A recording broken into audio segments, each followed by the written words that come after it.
नमस्ते। हमारे चैनल में आपका स्वागत है, जहां हम प्राचीन शास्त्रों और उनके आधुनिक अर्थों की गहराई में जाते हैं।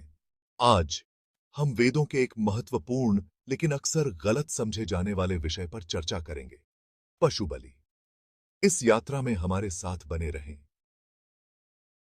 प्राचीन वैदिक परंपरा में यज्ञ धार्मिक अनुष्ठानों का एक महत्वपूर्ण हिस्सा थे, जो मानव, दिव्य और ब्रह्मांडीय लोकों के बीच एक सेतु का काम करते थे। हालांकि पशु बलि एक हिंसक प्रथा लग सकती है, इसके गहरे प्रतीकात्मक अर्थ थे जो शाब्दिक कृत्य से परे थे।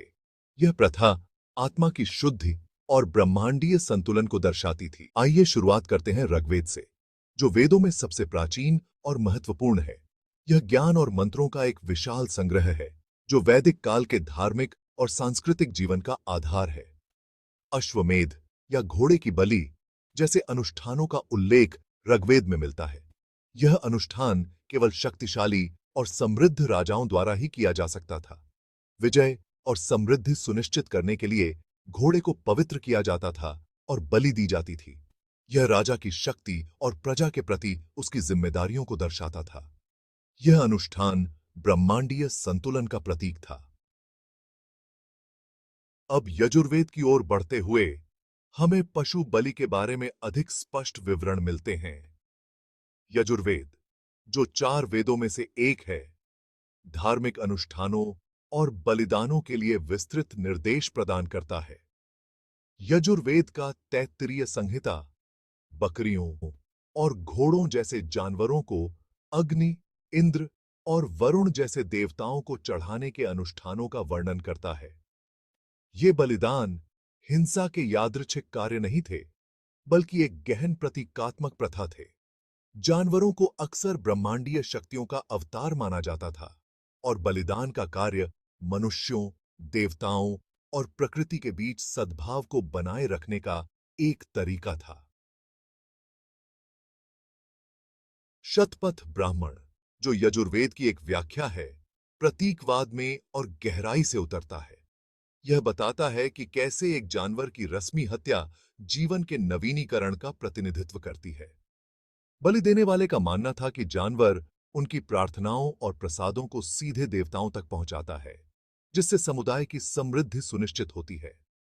शतपथ ब्राह्मण में यह भी बताया गया है कि बलि का महत्व समय के साथ कैसे बदलता गया है।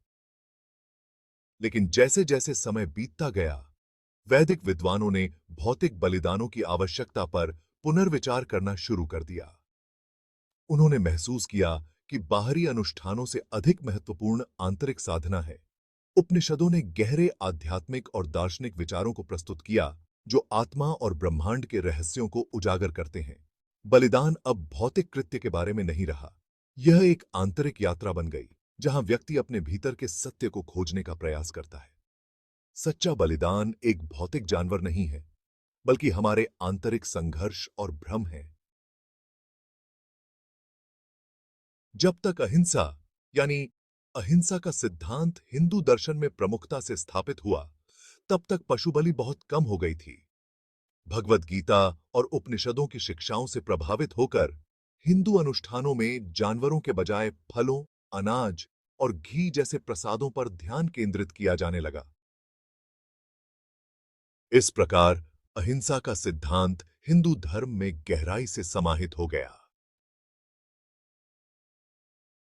आज, जबकि अभी भी कुछ क्षेत्रीय परंपराएं हैं जहां पशु बलि दी जाती है, अधिकांश हिंदू अनुष्ठान शारीरिक बलिदान से दूर हो गए हैं। इसके बजाय वे उन प्रसादों पर जोर देते हैं जो अधिक प्रतीकात्मक हैं, आंतरिक भक्ति और ब्रह्मांडीय सद्भाव के प्रति प्रतिबद्धता का प्रतिनिधित्व करते हैं।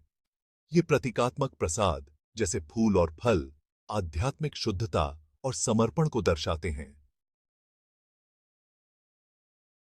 तो जबकि पशु बलि की जड़ें प्राचीन वैदिक अनुष्ठानों में थीं, इसका विकास अहिंसा, आध्यात्मिकता और आंतरिक बलिदान की ओर हिंदू धर्म में व्यापक बदलाव को दर्शाता है।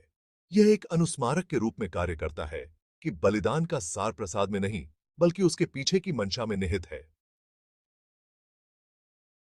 यह यात्रा हमें यह सिखाती है कि सच्चा बलिदान आत्मा की शुद्धि और आंतरिक शांति में निहित है। वैदिक परंपरा की इस यात्रा में हमारे साथ जुड़ने के लिए धन्यवाद।